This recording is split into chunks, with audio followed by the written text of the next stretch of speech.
The seven are gods of weakness and defeat, pretty chains that the first men kindly put on after the Andals crushed them, except in the Iron Islands.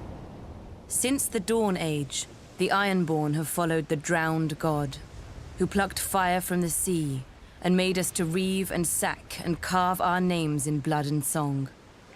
When the Andals landed on the Iron Islands, they found a god who was father, warrior, and stranger, who took mother, maiden, and crone when he would, and held the smith in thrall. His priests are the drowned men, who are clothed and armed by the sea itself. They consecrate us to the drowned god through our most sacred rite, the drowning, and ask the god to raise us from the sea as he was, harder and stronger. The Ironborn do not fear the bloodiest battles or the roughest waves, for the drowned god taught us long ago that what is dead may never die.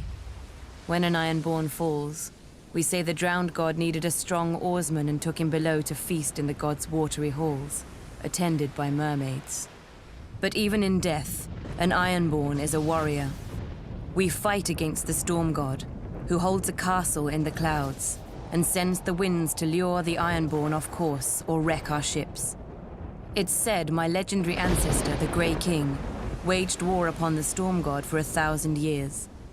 With the drowned god's help, he slew the great sea dragon Naga and used her bones for his haul. After his death, the storm god tried to wash away any memory of this terrible foe, but his songs fill our halls to this day. It was the storm god who first blew the Andals to the Iron Islands, to subdue us and turn us from our faith. True, they conquered and killed our king, but in time they forsook their septs for the shore, and their fat septons for the drowned men.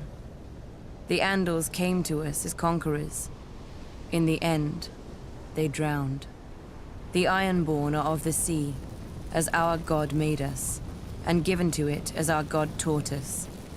We do not fear the storm god's winds or his waves, but you should, for they bring us to you.